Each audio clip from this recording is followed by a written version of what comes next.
Alô, vocês, ouvintes da Rede Gama NGT. Hoje é segunda-feira, dia 22 de dezembro do ano de 2025, e este é o resumo esportivo entrando no ar para você. Eu lembro que você pode nos ver e ouvir acessando a Rede Gama NGT, pelo streaming, agora também temos pelos aplicativos da busca Rede Gama NGT e também nas melhores operadoras de TV a cabo. Vamos começar falando nesse encerramento, encerramento de futebol brasileiro, de futebol nacional. Eu lembro que o calendário brasileiro ele é diferente do calendário europeu. O calendário europeu ele vai de agosto de um ano até maio do outro ano, então eles chamam de temporada 25-26. O Brasil já segue o calendário normal, então terminamos o ano de 2025 com o encerramento das atividades futebolísticas aqui no Brasil. Mas a gente vai falar, neste resumo esportivo, da grande final de quarta-feira passada entre o Paris Saint-Germain e o Clube de Regatas do Flamengo. O jogo terminou 1-1, como todo mundo aqui sabe, e aconteceu a disputa por pênaltis, onde o goleiro Safonov, o russo goleiro Safonov, reserva do Paris Saint-Germain, acabou defendendo nada mais, nada menos do que 4 penalidades. Uma situação absolutamente inusitada. Eu não me lembro de ter assistido, nesses tantos anos que a gente tem acompanhado o futebol, uma decisão por pênaltis onde um goleiro defendeu os 4 pênaltis. Não estou falando da equipe perder 4 pênaltis, de um goleiro defender os 4 pênaltis. Ele fez a leitura certa em todos os momentos e conseguiu fazer 4 defesas, dando o título de campeão mundial interclubes. Eu vou continuar chamando de campeão mundial interclubes porque realmente é isso que acaba interessando ao Paris Saint-Germain. Voltando um pouco ao jogo em si. Foi um jogo onde o Paris Saint-Germain lutou para ganhar. Quando todo mundo diz aqui que os europeus vão passear nesse final de ano no Catar, eles não têm interesse neste campeonato, eu diria que isso pode ter acontecido no passado. Mas hoje não. Esta Copa Intercontinental eles dão bastante valor, foram à final, jogaram com o que de melhor tinham. O Luiz Henrique colocou em campo o que ele tinha de melhor. Só os desfalques por contusão, que não estão jogando nem o campeonato francês, acabaram não entrando em campo. Foi um jogo onde o Paris Saint-Germain, PSG como queira, foi muito bem, jogou uma partida boa, pressionou o Flamengo, jogou praticamente na intermediária do Flamengo e conseguiu abrir o placar, na minha opinião, numa falha do goleiro Rossi, um goleiro que estranhamente vem falhando em jogos decisivos. É um goleiro que durante o torneio se torna um dos pilares da equipe flamenguista, mas na decisão, em jogos decisivos, me parece que ele tem um pouco de nervosismo e acaba falhando. Na minha opinião, ele não é um goleiro para tomar aquele tipo de gol, não é um goleiro que tem aquele problema, soltou a bola e o Paris Saint-Germain abriu o placar. Depois houve um empate no lance do penal claríssimo, o Flamengo foi até o final, lutou, Filipe Luís fez muitas alterações. Falando um pouco das alterações, na minha opinião, o Filipe Luís acabou tendo que fazer algumas alterações, tirando jogadores, principalmente o Arrascaeta, que seriam potenciais cobradores de pênalti. Só que eu lembro que na Copa Intercontinental, o empate não leva para penais, o empate leva para prorrogação. E o Arrascaeta não aguentava mais. Outros jogadores que saíram estavam muito cansados, então, se ele mantém os jogadores em campo, talvez o Flamengo não tivesse chegado à decisão por pênaltis, porque a pressão, o massacre, com o perdão da palavra, do Paris Saint-Germain, principalmente na prorrogação, foi muito grande. E vocês que viram o jogo devem lembrar. O Marquinhos perdeu o gol da vitória no último lance da prorrogação, errando dentro da pequena área. o goleiro já tinha passado, ele só tinha que cutucar para dentro do gol, ele acabou batendo com muita força e a bola subiu. Foi o último lance do jogo, ou seja, muitos criticam o Filipe Luís pelas substituições, tirando jogadores que poderiam bater penais, mas ele precisava reforçar o oxigênio da sua equipe. E o Flamengo foi bravo, o Flamengo lutou e lutou muito e conseguiu um empate, foi para os pênaltis. Não existe derrota honrosa, mas eu volto a dizer, o Flamengo foi bravo, jogou de igual para igual e fez com que o Paris Saint-Germain jogasse 90 minutos, mais 30 de prorrogação e depois fosse para os pênaltis. Sofreu o PSG, mas venceu o ainda melhor. E por que ainda melhor? Porque a diferença entre os grandes times europeus e os grandes times brasileiros cada vez diminui mais. E por quê? Porque os brasileiros estão aprendendo a jogar com eles, aprendendo a trazer jogadores em boas condições lá de fora, não só jogadores em finais de carreira, jogadores em final de carreira. Então, melhora e melhora muito a qualidade dos times brasileiros, principalmente os dois times que são a ponta do futebol brasileiro, indiscutivelmente Flamengo e Palmeiras, ainda estão muito, muito acima dos outros. Foi uma vitória justa, num jogo emocionante e que traz o Flamengo de volta à cena mundial. Um ano maravilhoso para o Clube de Regatas do Flamengo, porque o Flamengo empilhou uma série de títulos, o Flamengo ganhou Libertadores, o Flamengo ganhou Brasileirão, o Flamengo foi à final da Intercontinental e realmente o Flamengo cumpriu o seu papel. Filipe Luís sai valorizadíssimo deste ano de 2026 e vamos combinar, né? O Flamengo tem que fazer de tudo para mantê-lo à beira do gramado, que foi o treinador que melhor soube lidar com as peças rubro-negras. O senão apenas falando dessa Copa Intercontinental, o novo formato dela eu acho injusto. O Paris Saint-Germain chegou, já está o campeão europeu fica automaticamente classificado para a final, enquanto que os outros acabam tendo que jogar um mini torneio para chegar na final. O Flamengo teve que fazer 2 jogos, e o terceiro à final. Na minha opinião, eu achava que o time europeu e o time sul-americano teriam que estar numa suposta semifinal e os outros que disputariam a chance de chegar à semifinal. Seria, na minha opinião, uma situação mais justa, porque o Flamengo chegou desgastado do calendário nacional e desgastado por ter que jogar 2 jogos. O Paris Saint-Germain simplesmente chegou para jogar a final. E eu falo Paris Saint-Germain e Flamengo porque foi esse o jogo.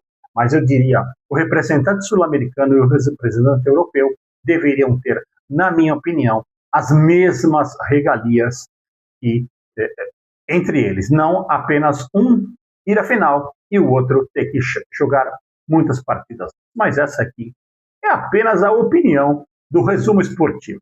Resumo Esportivo aqui na Rede Gama NGT, que vai ficando neste seu primeiro bloco e a gente vai voltando já já com o segundo bloco do nosso Resumo Esportivo. E você sabe, né?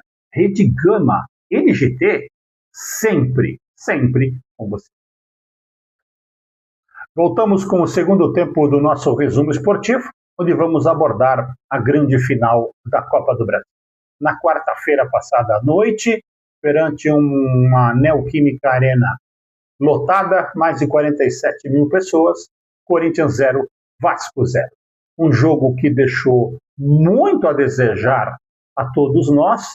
Esperávamos um Corinthians vibrante, um Corinthians dominante, pressionando o Vasco, fazendo usar o mando de campo, fazendo usar a força da torcida para tentar uma vantagem para o jogo de volta. O que aconteceu foi alguma coisa completamente diferente. O que aconteceu foi que o Vasco praticamente mandou na partida, pelo menos no primeiro tempo, não teve grandes chances de gol, mas prendeu a bola, seus jogadores navegaram facilmente pelo meio campo, trocando passes, tentando a criação. O Andrés Gomes deu muito trabalho à defesa corintiana, o Ryan nem se fala, um futuro candidato a jogador de seleção brasileira, um excepcional jogador, um jogador forte, de drible ousado, um jogador muito interessante, esse Ryan. E o Corinthians conseguiu segurar o primeiro tempo, voltou um pouco melhor na segunda etapa, mas o Vasco não abriu mão de jogar. O Vasco fez um ótimo jogo em Itaquera, mas não concluiu, não fez o gol que precisava para ter um jogo tranquilo no Maracanã no dia de ontem. O 0-0 acabou ficando bom para as duas equipes que levaram a decisão para o jogo de ontem. O Vasco, apesar de ter jogado melhor o jogo de ida, não teve grandes oportunidades de gol. O Corinthians teve uma, com o Yuri Alberto perdendo na cara do goleiro Léo Jardim. Chegamos ao dia de ontem, mais de 67 mil pessoas no Maracanã. Vasco e Corinthians fizeram um jogo completamente diferente. Primeiro foi emoção do início ao fim. O Vasco a seu estilo, procurando o gol a todo momento, fustigando, atacando, dividindo bolas, jogou em cima do Corinthians o tempo inteiro, e o Corinthians jogando como gosta do Dorival Júnior, com 4 zagueiros bem posicionados, 3 volantes, Breno Bidon, que também é volante, fazendo às vezes de uma meia esquerda, e na frente Yuri Alberto e Memphis Depay. Foi assim que o Corinthians se posicionou e foi assim que o Corinthians abriu o placar. Com o Yuri Alberto sendo colocado para correr, ele mais sabe fazer é correr, e ele conseguiu, na corrida, com muita velocidade, fazer o gol de abertura do placar. O Corinthians saiu na frente com 1-0, mas o Vasco não desistiu, o Vasco conseguiu fustigar e acabou conseguindo o empate no finalzinho do primeiro tempo, um empate que leva a justiça ao placar, teoricamente levaria a partida para os pênaltis. Os dois times foram para o intervalo, com as duas torcidas contentes, o Corinthians por ter jogado bem e o Vasco continuando fazendo pelo menos um gol. Veio o segundo tempo, o Vasco se mostrou muito mais agressivo, começou a jogar muito mais perto da área, mas aí, lá pelos 18, 20 minutos, veio o lance fatal. Um drible fantástico do Breno Bidon, ele deu um toquinho na bola e tirou 2 jogadores no mesmo lance, permitiu um contra-ataque, como a gente gosta de dizer nos meios televisivos, um contra-ataque de manual, um contra-ataque de videogame. Breno Bidon para Mateuzinho, Mateuzinho na direita para o Yuri Alberto, entrou no momento certo e cruzou. Memphis Depay vinha atrás da linha da bola e fez o segundo. 2-1 para o Corinthians, incendiando a torcida corintiana e colocando muita pressão no Vasco. E aí, na minha opinião, veio o grave erro do técnico Fernando Diniz. Quem me acompanha sabe que eu acho assim, quando você tem que atacar, não adianta você colocar um monte de atacantes. Não adianta você colocar um sem número de atacantes sem que tenha pelo menos um articulador. O Fernando Diniz foi colocando atacantes, colocou o Verratti, foi colocando gente, acabou tirando o Felipe Coutinho. No final da partida, tivemos até uma falta perigosíssima que ele bateria com maestria, ele já não estava em campo. Então, o Fernando Diniz empilhou atacantes, ficou cruzando bola na área, consagrando a defesa corintiana. Dorival Júnior colocou um terceiro zagueiro e a equipe brigou até o final. Num dos últimos lances da partida, veio a primeira e única defesa do goleiro Hugo Souza na partida, numa falta, aquela falta que eu falei, pertíssima da grande área. O Ryan bateu com força, mas bateu no meio do gol e o Hugo Souza fez uma grande defesa. Méritos para Dorival Júnior, que mostra ser o Mr. Copa do Brasil, o cara que sabe jogar a Copa do Brasil e, principalmente, sabe jogar a Copa do Brasil nos jogos de fora. O Corinthians venceu todos os seus jogos fora de casa. Uma campanha que não pode ser contestada, e ele, dando as suas entrevistas ao final da partida, disse uma realidade. Quando ele teve o elenco todo à sua disposição, nos últimos 5 jogos, ele conseguiu dar um certo padrão de jogo aí. Parabéns ao Corinthians e principalmente parabéns ao Vasco da Gama, que fez um ótimo duelo e perdeu porque os jogadores do Corinthians, na minha opinião, são um pouco mais experientes para um jogo importante. Os sul-americanos Carrillo e Martínez são jogadores muito tarimbados que sabem picar o jogo como fizeram o jogo inteiro. Gustavo Henrique cortou todas as bolas que você podia imaginar de cabeça e os laterais do Corinthians ontem fluíram bem. Yuri Alberto, jogando na velocidade, é um jogador perigoso e o Memphis Depay não é um craque, mas para o futebol brasileiro é um jogador acima da.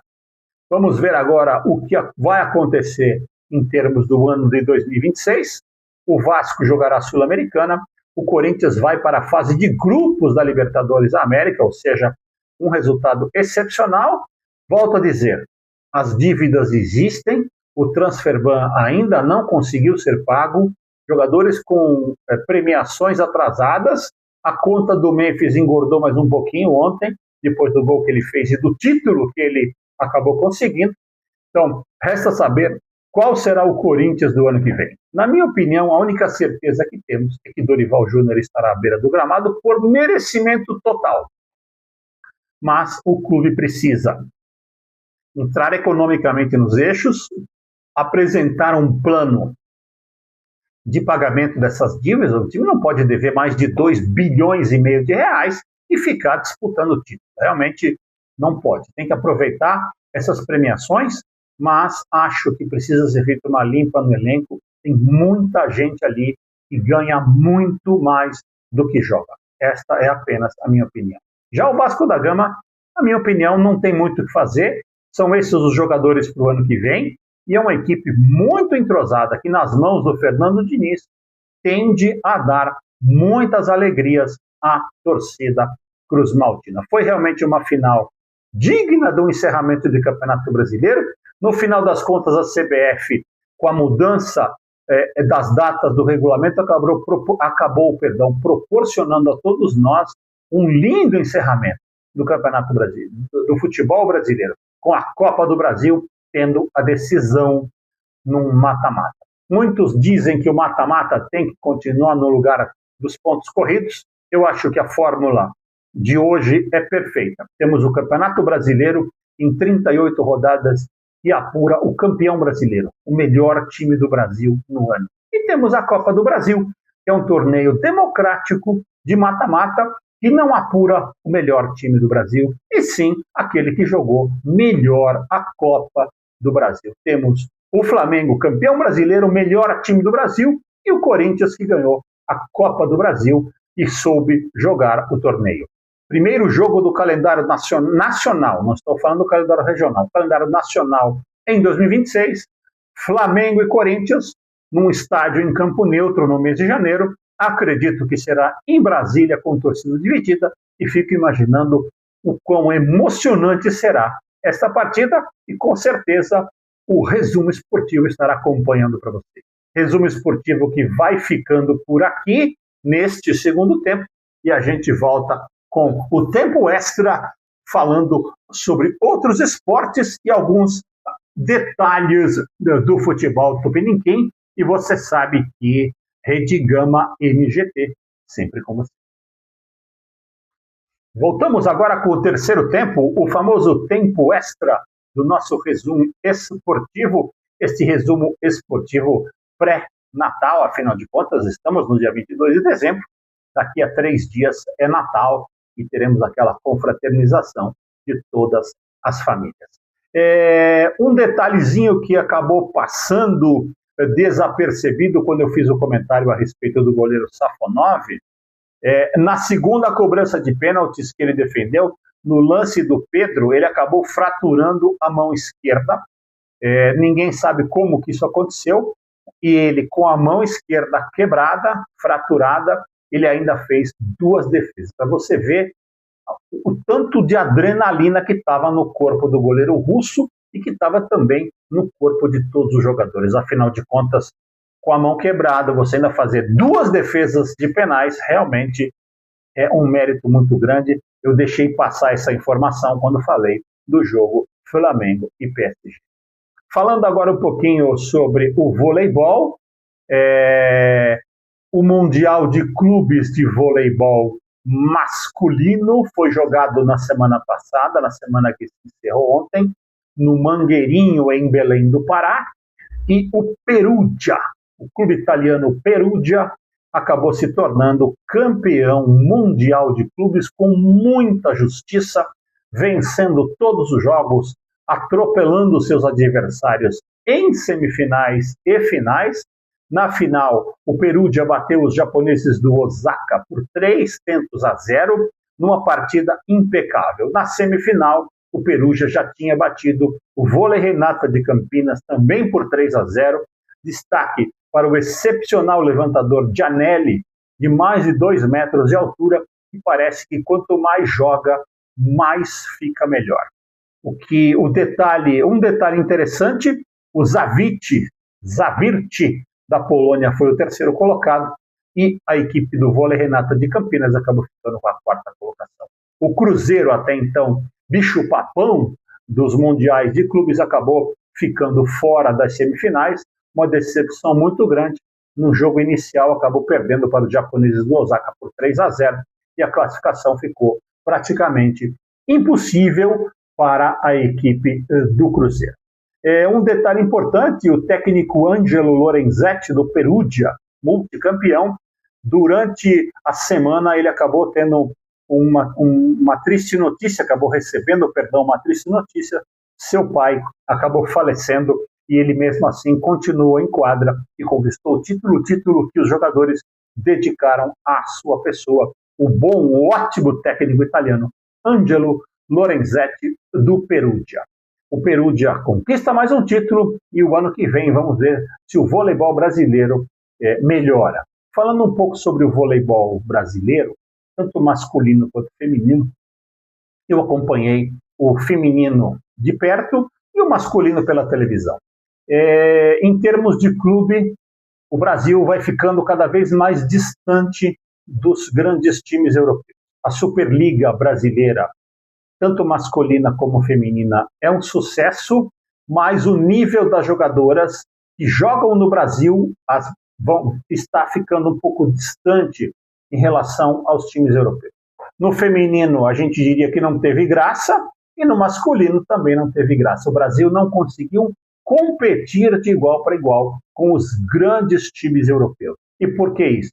Por conta do investimento, mais ou menos aquilo que acontece no futebol. O Campeonato Brasileiro é muito bom, é muito interessante, é muito emocionante, é muito bem jogado, mas o nível técnico é muito inferior ao nível técnico de clubes na Europa. E também agora poderemos dizer no Japão. Exatamente o que acontece. O Perugia, por exemplo, é uma verdadeira seleção mundial. 2 italianos, 2 argentinos, 1 polonês e 1 americano, quer dizer. É um espetáculo de time. Então, a nível de clube, a distância vai ficando cada vez maior. A nível de seleção, quando a gente junta os selecionáveis de cada país, o Brasil ainda continua sendo uma seleção de primeira prateleira, tanto no masculino quanto no feminino. Não acho que seja a melhor seleção do mundo, mas em termos de seleção, o Brasil, consegue ainda se manter num bom nível, e em torneios de seleções vai conseguindo manter-se sempre próximo da disputa dos títulos. Infelizmente, a nível de clube, a diferença está caindo, e caindo bastante. Tivemos então esse encerramento. O que nós vamos ter na próxima semana? Na próxima semana nós vamos ter informações sobre os campeonatos europeus, inglês, italiano e espanhol. Também vamos falar sobre a São Silvestre número 100, que vai ser corrida na manhã do dia 31 de dezembro aqui em São Paulo, que a gente vai estar cobrindo em loco para vocês. Afinal de contas, é uma grande festividade, a Internacional Corrida de São Silvestre, com um sem número de participantes. A gente vai levar para vocês todas as informações, e vamos falar um pouquinho também dos campeonatos europeus de futebol, e um pouquinho também do voleibol, tanto da Superliga masculina quanto da Superliga feminina. O nosso resumo esportivo, ele vai ficando por aqui, desejando a todos vocês um excelente Natal, com muita paz, com muita harmonia, com muita tranquilidade, e estaremos aqui na próxima segunda-feira, dia 29, com tudo que acontecerá no próximo final de semana esportivo. Lembre-se, Rede Gama NGT, sempre com você.